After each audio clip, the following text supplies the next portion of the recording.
There we go. Welcome, everybody. Thank you for being here. We are going to be starting our webinar here for TDA, our weekly webinar. We have Justin Holman here, who's going to talk to us about music and medicine, or music and psychedelics. For so many people, music is an important part of the way they worship or trip. And so we want to talk about some things to think about, maybe some things to avoid, how to have that be, how to have music enhance your journey, and not take away anything at all. So I asked Justin to do this. Um, some of you know Justin. He is an AV tech. He really knows sound. He specializes in that. And when he and I were working together to prep him for his first really big journey, that was a big piece of what he was focused on is not only is it good music, but it had to sound good. And that was a very important part of the way he prepped. And I know it had a significant impact on that experience and then after. So I think he's going to talk a little bit about that. Justin is here in Salt Lake City, so he's part of the community here, and he's the father of two wonderful, lovely children, including Lucy, who had a very successful lemonade stand this last weekend. So big kudos to Justin for showing up for Lucy and for showing up with us here tonight. At this point, for anyone who hasn't been here before, Justin's going to talk for 30, 40 minutes. And then if you have questions for him, go ahead and put them in the chat, or down at the bottom, there's a Q&A box. You can put that Q&A, if you put your question in the Q&A box, we'll do that at the end of his presentation. If I see it in the chat and it makes sense, I might interrupt and include it, or I'll hold it until later. So I just want to give you a couple of options. Okay, but with that, I'm going to just have Justin take over now. I'm going to go ahead and close my screen and my mic, but I am here. If anyone's having trouble, or if you have any questions specifically for me, put them in the chat and I'll get to those as well. Again, thank you all for being here, and let's get started. Justin. Hey everyone. So I'm going to talk about music and psychedelics and how the importance of music in our therapeutic journeys and how that plays in those. First of all, who the hell am I? Well, I have over 20 years of experience in the audiovisual production industry. I worked primarily as an audio engineer, meaning I mixed bands and corporate events, and I was the person who you would come up to and ask to turn it up or down, or turn the bass up or bass down. And spoiler alert, I would move a fader, but I wouldn't do anything. It was a dummy fader, just because I know better what sounds better for me. So I also have a lot of experience in home theater and automation, doing installs, tunings, things like that.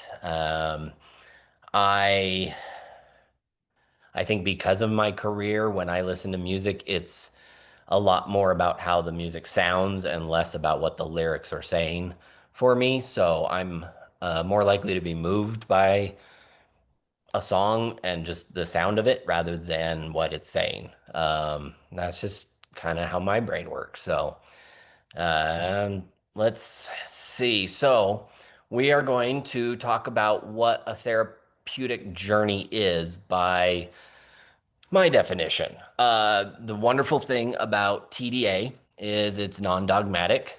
So meaning we all get to decide how we each worship, how we each take these journeys. Sarah doesn't get to tell me how to do my trips, and it wouldn't work anyway because I'm a stubborn bastard, and I don't get to tell any of you how to do yours. So what I'm going to be sharing is what works for me, what has not worked for me in the past, kind of share the knowledge that I've gained over the years. And I'll say a lot of I like to do or you should do, but I don't really mean you should do this. It's just my experiences. Um, but I will be sharing from my own personal experiences as well. But everyone gets to do it how they want. So you do you, boo.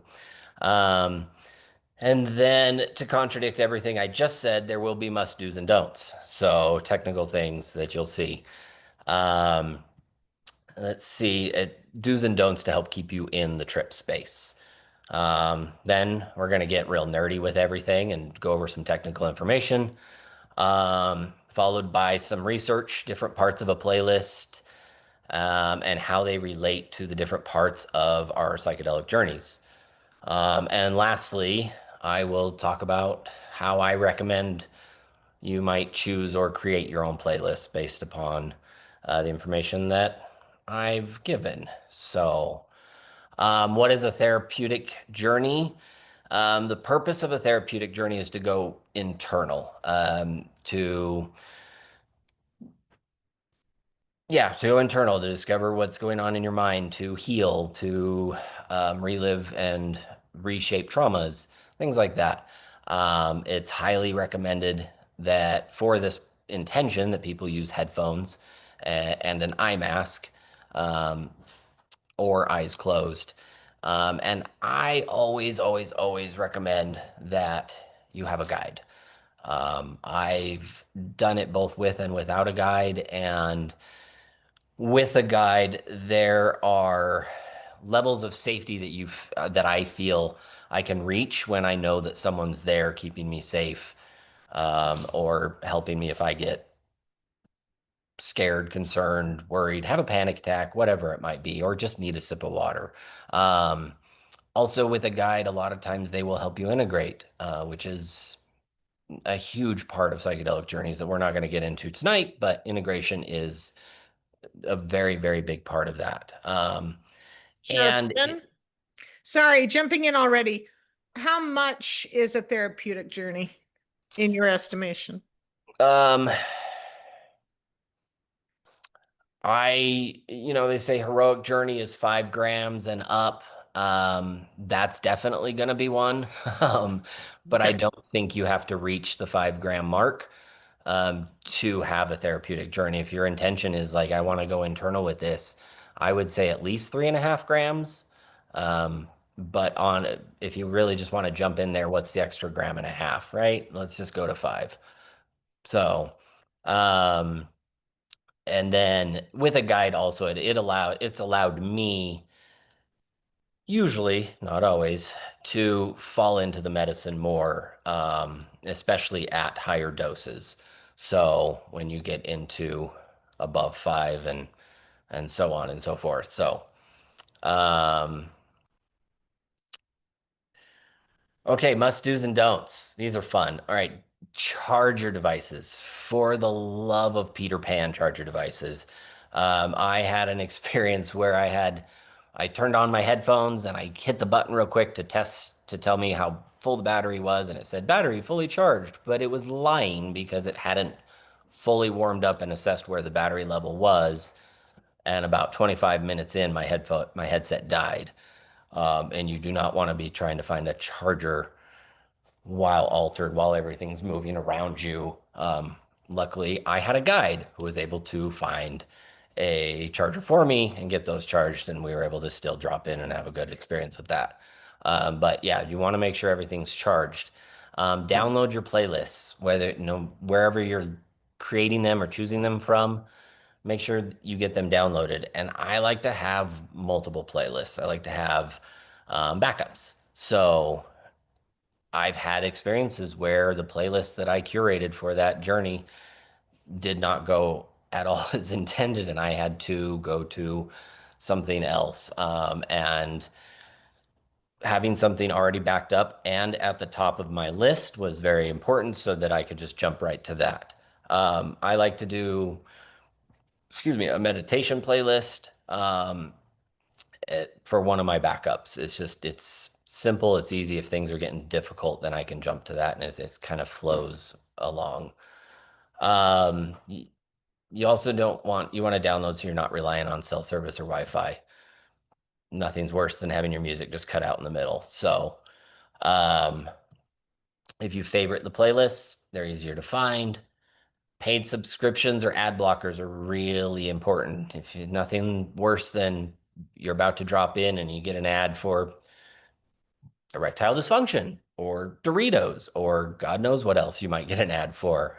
It will pull you out of the experience very, very quickly. Or it might be humorous. Who knows? But let's not go with that route. Um, Airplane mode and do not disturb.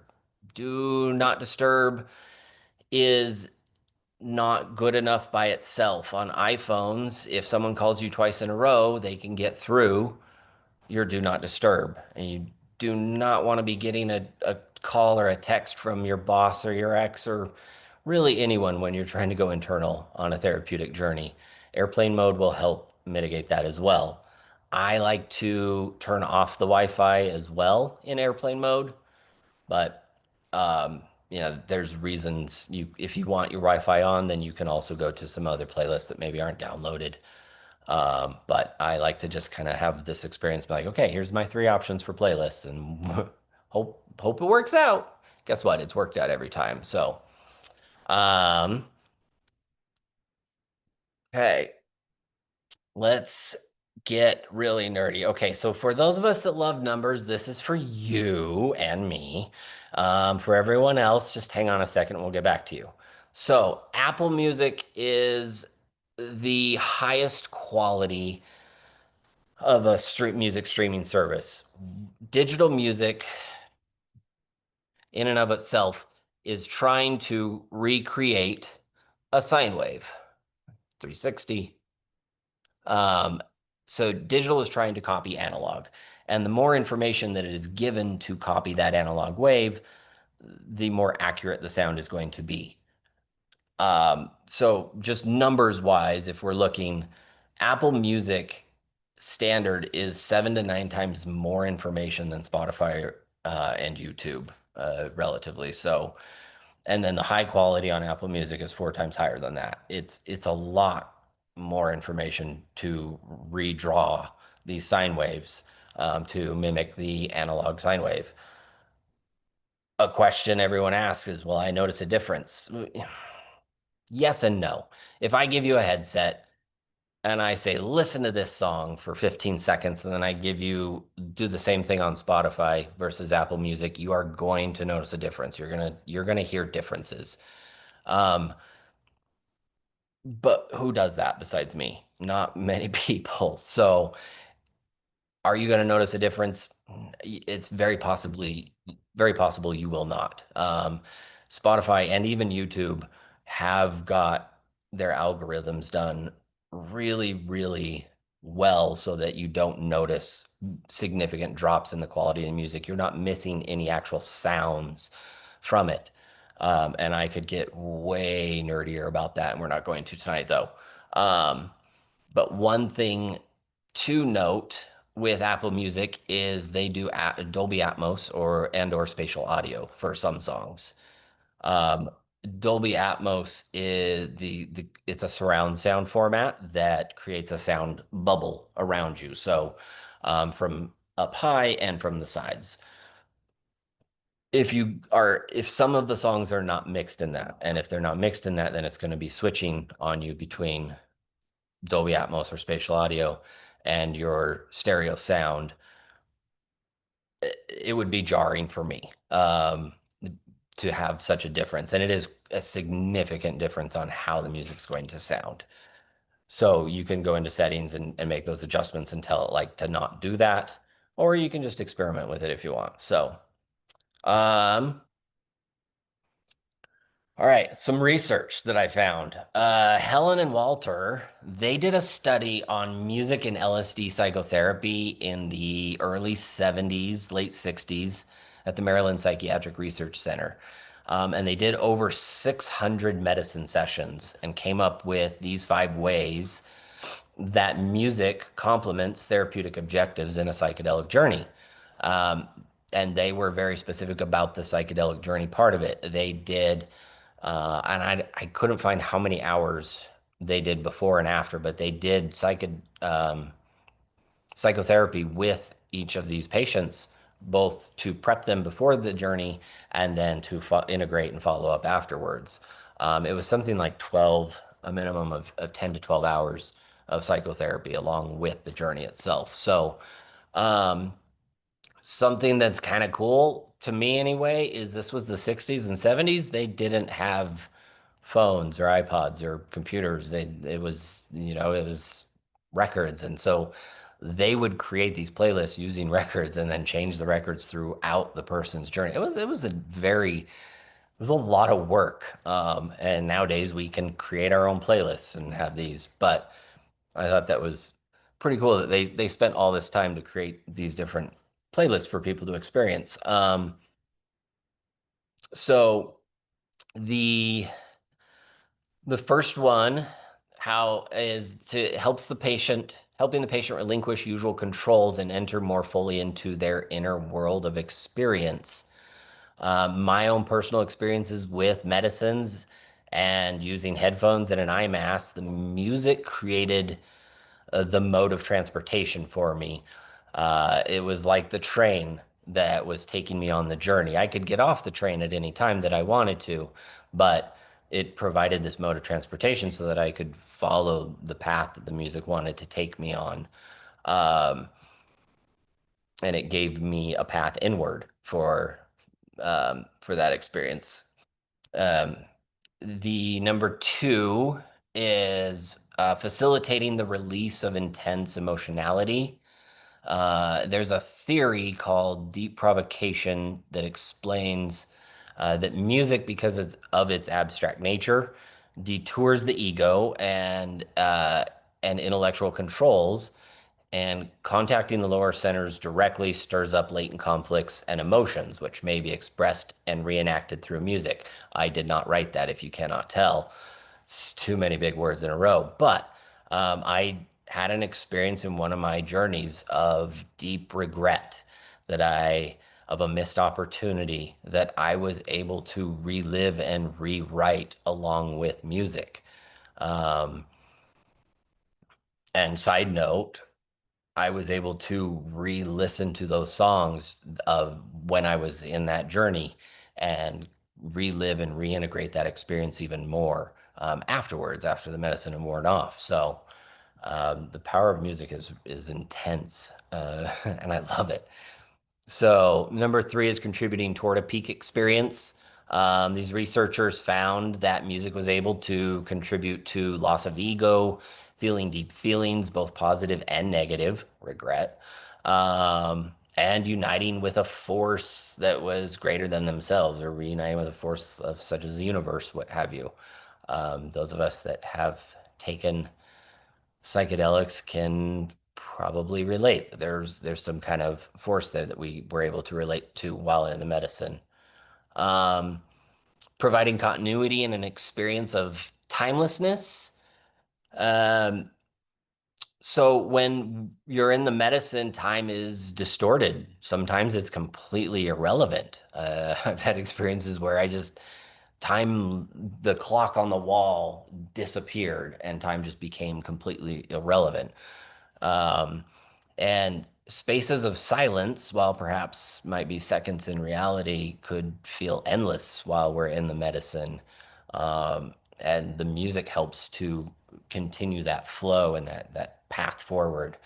Um, I've had an experience when a song just slowly faded out, and I was just clinging on to the last little notes that I could hear, and it went away, and I was like, "Oh, come back, come back, come back, come back!" And then the next song started, and it was the best feeling in the world. I was like, "I'm saved." Um, yeah, and then lastly, directing and structuring the experience. So the music playlist that they created would synergize with the progression of the psychedelic effects of the medicine, which I will get into shortly. It was a lot of research. It was really cool to read. The musical genres that the research recommends and that I personally have read about as a good recommendation is lyricless or language you don't know. Um, Lyrics are not recommended because they can direct a journey while you're altered. So to go internal, it is recommended that there aren't any lyrics or the songs are in a language that you don't understand. However, again, you do you, boo. Lyrics can be good for journeys with certain intentions. If you want to have a journey about a certain loved one or a period of time in your life or a certain experience. Um, I have gone to some music with lyrics of albums that I'm very familiar with from when I was younger, when I couldn't find a safe space in my mind and the familiar music. The lyrics, again, for me, the lyrics don't really pay much heed to me, so they don't affect me as much. But it was the calming, just the beats and the familiar music that I was able to listen to. Um, the overtone based music is the throat singing, bells, chimes, gongs. It's not really my jam, but it works for some people. The ambient, chill, and new age music. Oh, I skipped one. The Western classical music is highly recommended as well. And then traditional spiritual music or whatever the hell you want. So, my favorites are that I like to use are the Western classical music and New Age music that involves a lot of strings and symphony type instruments like that. So, um, creating a playlist. So, important thing to think about is length. What medicine are you taking, right? Some medicines last 20 minutes, some last 10 hours. You want to make sure that you have enough music to last the length of time that you're going to be in it. The come up time, the length of the session, the come down. Are you taking, if it's mushrooms, are you taking them with lemon tech, which is a shorter come up and a shorter journey time versus just eating them? You want to consider these things. How much music are you going to need? And then I always add about an extra 20 to 5% or so of extra. And I've never hit the end of a playlist. I also don't want Apple Music pretending like they know what I want to hear next. So their algorithms are terrible. So I just add some extra onto the end. And worst case scenario, if I don't get to it, I add it to the next playlist that I create. So, um, and then something else to consider me personally with my MO with deep journeys is that I always need an extra boost. So I will take one dose and then I'll take about half that dose again. And that's just kind of my thing. So I stay in the medicine a little bit longer than if I hadn't taken that extra dose. Um, you want to follow the flow of the medicine. And again, these are things that I recommend and that I love. You do you. But I love following the flow of the medicine. The come up of mushrooms is for me sometimes very difficult. A lot of anxiety, a lot of discomfort, a lot of trying to resist. And I had an experience recently where I put too intensive music in the very beginning of my playlist, and it was, just big timpanis banging and all sorts of shenanigans happening. And it was just too much, and I had to just pop it out. And I'm like, I meditation music. Let's just go with that, and that worked. Um, yeah, so you want to follow the flow of the medicine. Save the intense stuff for when you're in the peak that you might want to have those types of experiences. It is good to have familiar songs as well. Sometimes even with lyrics in the beginning. So my favorite playlist that I made had Enya in the beginning, two Enya songs. I was a missionary in the good old Mormon church, and I had the only music that I was allowed to listen to that wasn't Mormon Tabernacle Choir was like Enya, and I fell in love with that voice and that sound and her music. So for me, it was extremely comforting to hear Enya in the beginning and it also gave me kind of like a signal where it was like, hey, guess what? Shit's about to get real. You can continue with this or, keep fighting it. It's your choice. So and Sweet Enya, just her lovely voice was helped me to accept that, all right, it's time to start this. The Johns Hopkins playlist, I highly recommend that if you're looking for one. They spent a lot of time and research on that playlist. Um, and it has a mixture of all the different genres. But one of the songs that they threw in at the end was "What a Wonderful World" by Louis Armstrong. It's a song the majority of the people know, especially in the States. We've all heard it. We all recognize it. We all recognize that deep, sultry voice of his. And it helps to ground you as you're coming out of the medicine. Um, I think that was a brilliant plan on their part. So, um, you want to make it flow. No abrupt stops or genre changes. So part of what I mean by that is follow the medicine, yes, but also albums are often very intentionally made by the artist so that the music flows from beginning to end. They have, we had a lot of albums in the 90s, rock albums that just you had the one hit wonder song at the beginning of the album, and then the rest was just kind of pieced together for whatever shit it was. Um, but a lot of these classical albums, these new age albums, things like that, they make these artists make them with intentionality. Um, so it's but something to be careful with is if you only pick one song within the album. I've had this happen too when listening to these songs. You'll have a track change mid sound. I had a thunder strike that happened in a song and it cut off in the middle of the thunder. It was abrupt, it was poppy, it did not, and it went into another song that it didn't mesh well, so I had to make adjustments there. But I like to find an artist that I really like and listen to their whole album because it will often take you on a journey of its own, um, which is just, I mean, the whole intention of this thing. So you've got your beginning and your peak, and then your come back down and grounding and everything. It's Yeah, I love albums. Um, so. And then you also don't want to do intense genre changes. You don't want to go from piano to and then back to Mozart. Find there's songs that kind of mix these genres together, and I like to pull them together with a little bit of classical and a little bit of electronic music as I go into maybe a more electronic album.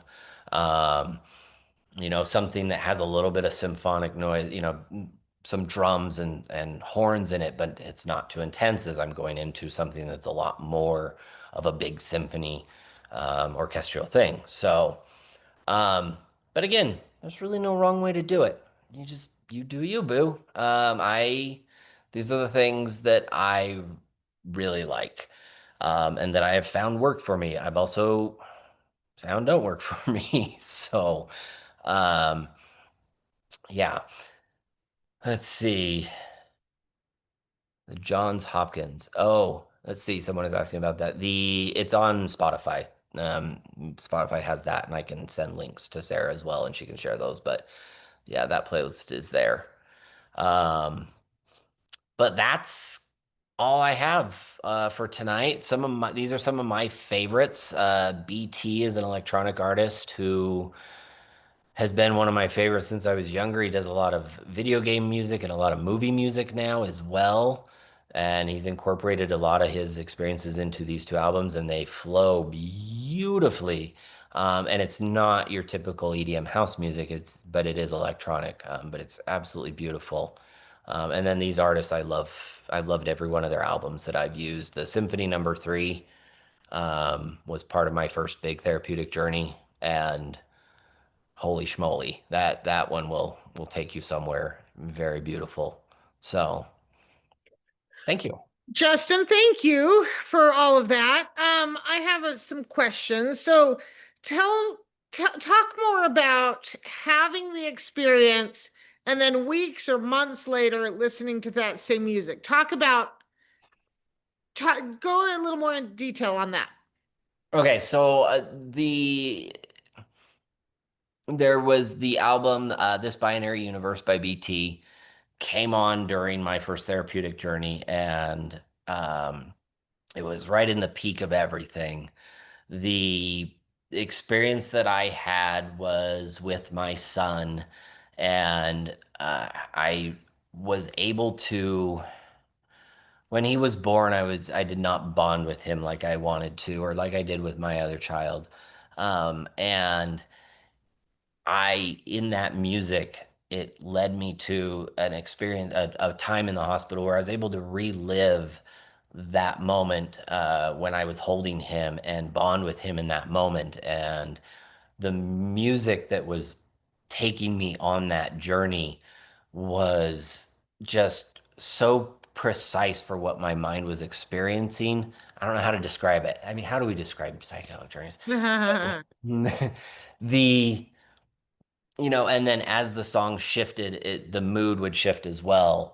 But I re-listened to that album about 2 weeks after that journey, and I once again was able to have that experience and that memory relived the way that I wanted it to be, and reinforce that bond more while I was journaling, um, and I've had that happen with a couple of different songs. It's only been about 2 or 3 times, but where something so significant happened during my journey, when I hear those songs, it takes me back to that moment, and that feeling comes back in my body. Um, it also means that I don't listen to that album as often anymore because it's pretty fucking intense. So, but yeah, it can be a really beautiful thing to help with integration and remembering what you've experienced on your journeys. Perfect. So I do have a couple of questions coming, so I will get to them, I promise. But I want to ask, when have you ever had an experience, and you mentioned a version of it where music was too intense, so you changed the playlist? Has there ever been a time when you're like, no playlist, I want no music, or are you always drawn to the music? I'm always drawn to the music if I've dropped in. If I'm struggling to drop in, sometimes I just got to kill the music and change it up. I've gone outside before, but if I'm in deep in the medicine, and I need that music. Yeah, I had an experience where I was listening to the music and I had earbuds on. And oh, that's another thing. I recommend over the ear headphones because they won't fall out. And our wonderful iPhones and their stupidity think that when a earbud comes out, one, that the music needs to stop because you want to talk to someone, and it fell out, and everything in my mind went black. And I kind of panicked a little bit, and I was like, nope, nope, I need the music. Nope, we need the music. And I put it back in, and everything came back, and we continued back on. Um, but yeah, when I'm in it, I've always wanted some kind of, um, well, I guess that's not true. I did have one journey where it varied, and that was very odd. But and I wanted to chat more and do things like that. But usually if I've got headphones and eye mask on, I'm always listening to some kind of music. Okay. And Steve in the chat said, um, just from your opinion, why use or not use music? Does silence also offer something beneficial? Yes. Um, boy, I'm trying to think if I've ever sat with I have sat with silence. There was one time I was in my hometown and I sat with silence, and my mind created its own little symphony for me, as I relived some experiences there. Okay. Wouldn't trade that for anything. So yeah, it can. For me, it's also kind of scary.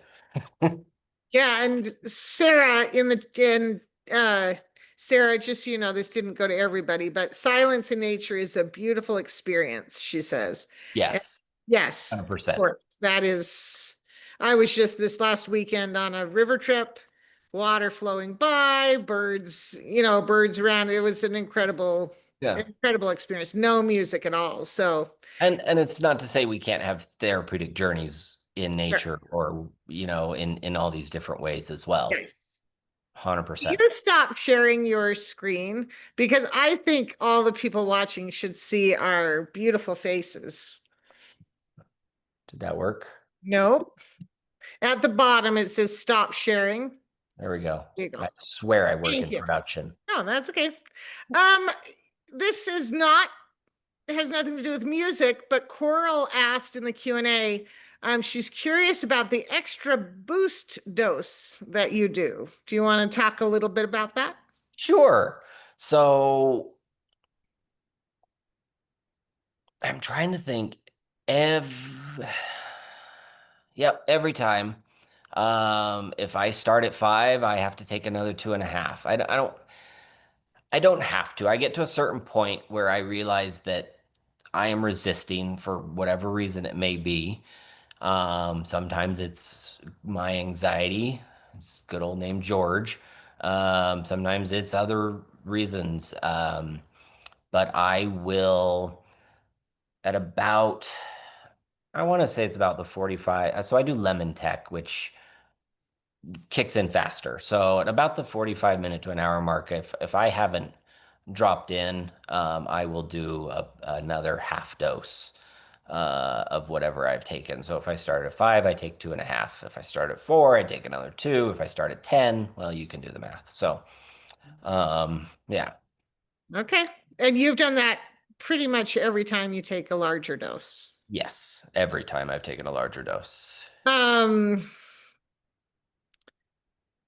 okay. So that, Any other, I have more questions for Justin, but if I don't want to, if anybody else has them, I'm happy to take those in. Um, okay, so can you talk a little bit more? And if you can't, I'm happy to share my experience.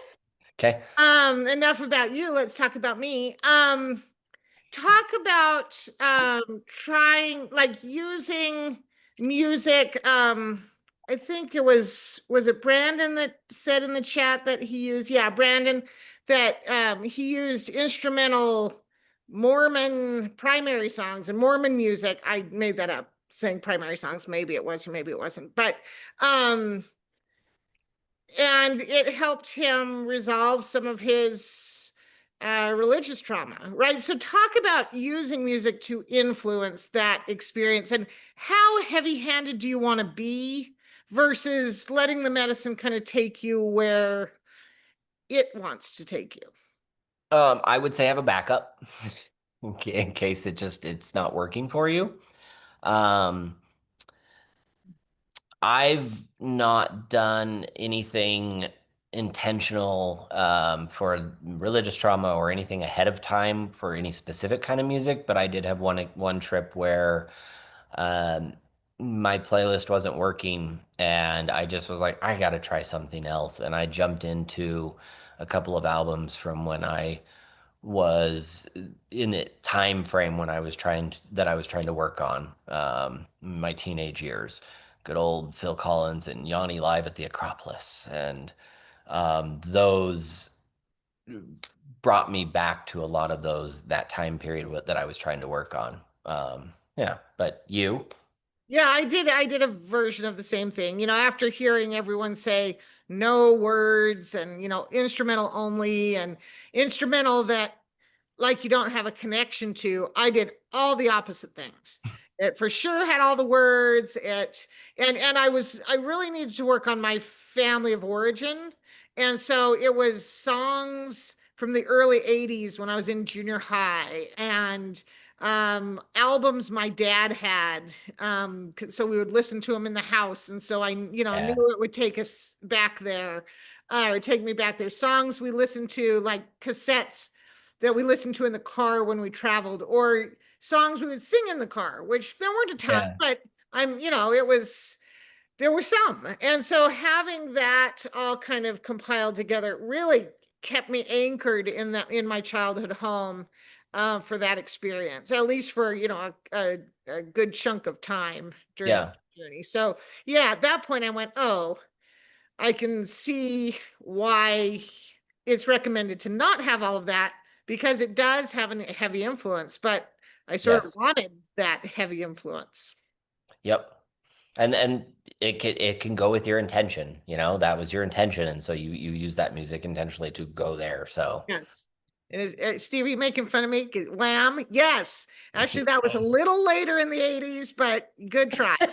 Um, and I'm seeing something from Liana asking, she wants some help importing her CDs into a playlist. And I'm just going to volunteer Justin to help Liana. So yes, just shoot know me. I'm going to hook the two of you up because Okay, cool so beans. Liana, what you should do is start just writing out your list because rather than importing your CDs, we might just make you a digital list online. So just get your list together of what you want and We then got you. one of us will jump in to help. And I say not, and when I say one of us, that's the royal we, because I'm Yeah, not going to do it. Sarah's gonna volunteer me by I'm going to us. She's gonna volunteer. take some credit for it too. That's right. There I will. Okay. Any other final thoughts? Anything you want to share with the group? Any other final questions or thoughts? It feels like yeah, so we talked about music or not music, and yes, both, yes to both. Lyrics or not lyrics, yes to both. Um, Yep. music you know versus music you don't know, yes to both. And yeah, and how you do it. I think the big things, the big takeaways are don't be online, don't be streaming. Make sure you have a paid account so you're not getting the ads. That pulls you out. A big part of these trips is staying in the container. That Yes.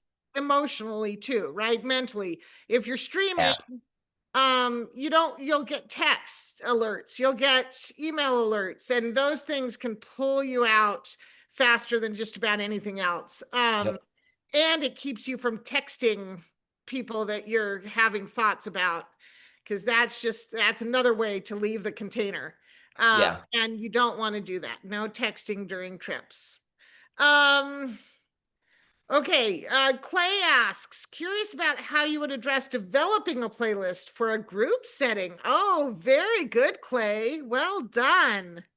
Something we have not Um, talked about. for a group setting, I would do it the same way, honestly. And follow the medicine, let's have a gentle come up into it. Let's have, something perhaps what are people's intentions? What is the group intention? Um, if I would, yes, I would say let's follow those kind of same rules.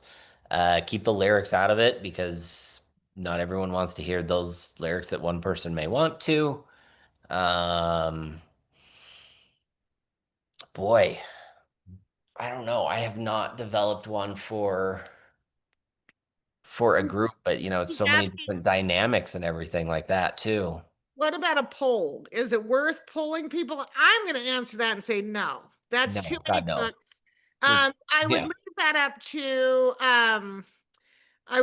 up to if there's a guide.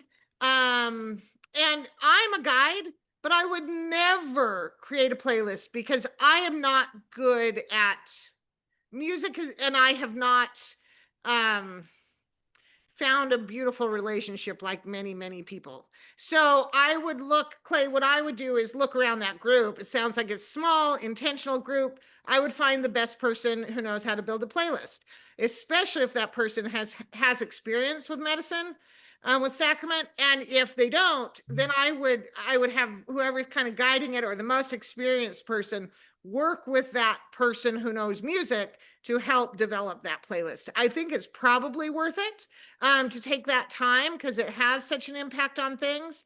But yeah, I I would would also put some perhaps parameters like in place.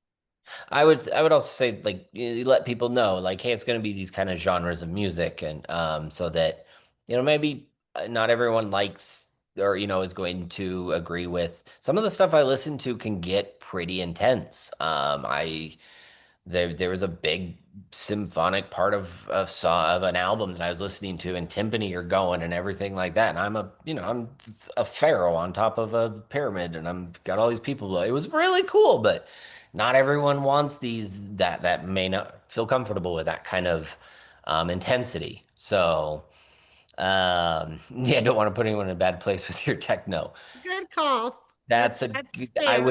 would stay away from extremes as well. So Oh, uh, interesting, Coral. It would be helpful to share the playlist so people can listen to it, get more mhm. familiar with it. That's an interesting idea. You know, when Steve and I listen to music, he has a far broader and more in-depth relationship with music than I have. And so he's really patient with me. He tries to be the DJ and put music on he thinks I'm gonna like.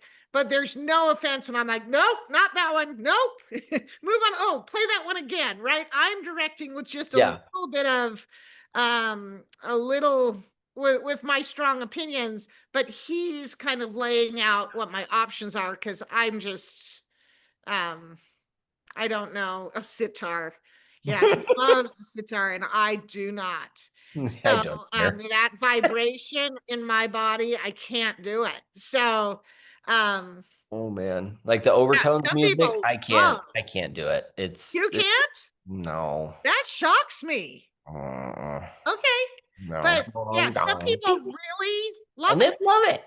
And that's great. So kind of knowing what that is and be ready, Clay, to just push forward if someone's like, no, Yeah. it's too hard. And Um, I did do one experience with another person. And it was my playlist, and I was just like, if anything, if something's funky for you, we can skip any yeah. song you want, and that worked. So Yeah, Sydney's giving some advice here. Shared music and Aya ceremonies, which is, like any other, seems to typically work, often consisting of Icaros. I don't know that word. I'm assuming that's an indigenous kind of music that people are expecting. It can go yeah, either way when the circle is open for participants to share. Yeah, yeah, I think someone needs to have yeah. No, not too many someone cooks in the needs to kitchen. own the playlist, right? Yep. And be directing it, but then yes, indigenous. Okay. Yeah, this has been super helpful. So I want to throw it out. One last thing to everybody in the chat.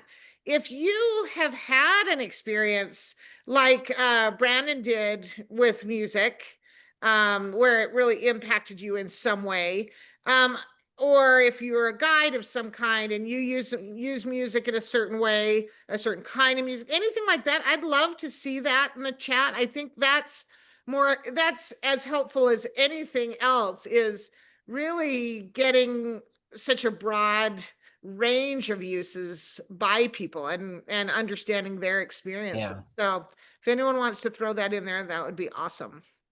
One way I do like to find music is I will go to an artist that I've liked, and that kind of genre, and I will create a station from them, either on Spotify or Apple, or then there's other services as well, but create a station, and that will help me to find new artists and new albums as well by those artists that I may be able to incorporate, and it's really been able to help me create some broad music playlists and have some fun with it. That's So. awesome. Have you ever used a playlist again for a second journey, I or tried. you I did, and I did try one time, and how it worked. no dice. Tell So me more about that.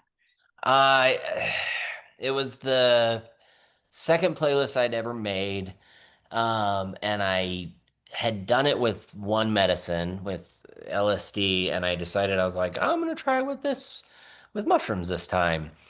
And it got about three songs in, and I just was like, ah, I can't.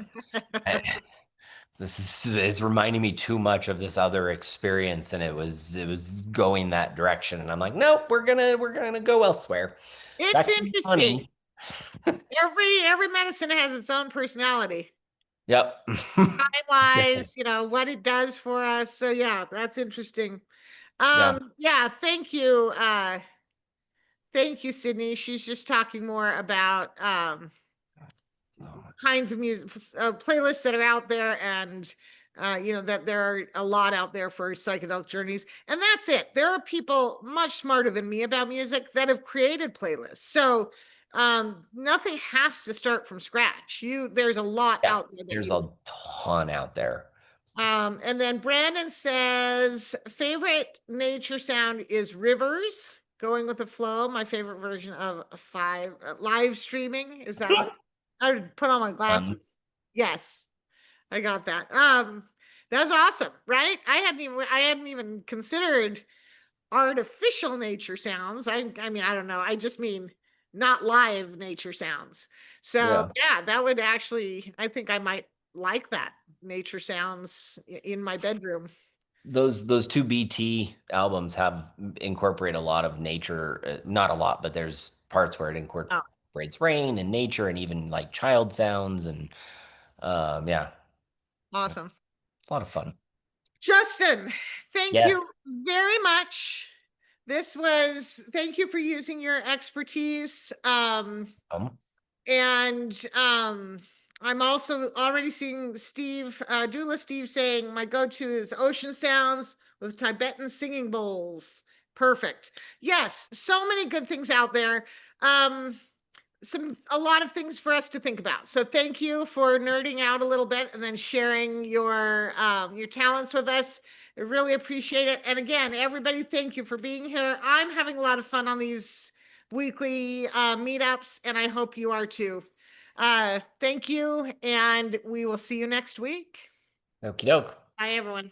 Why?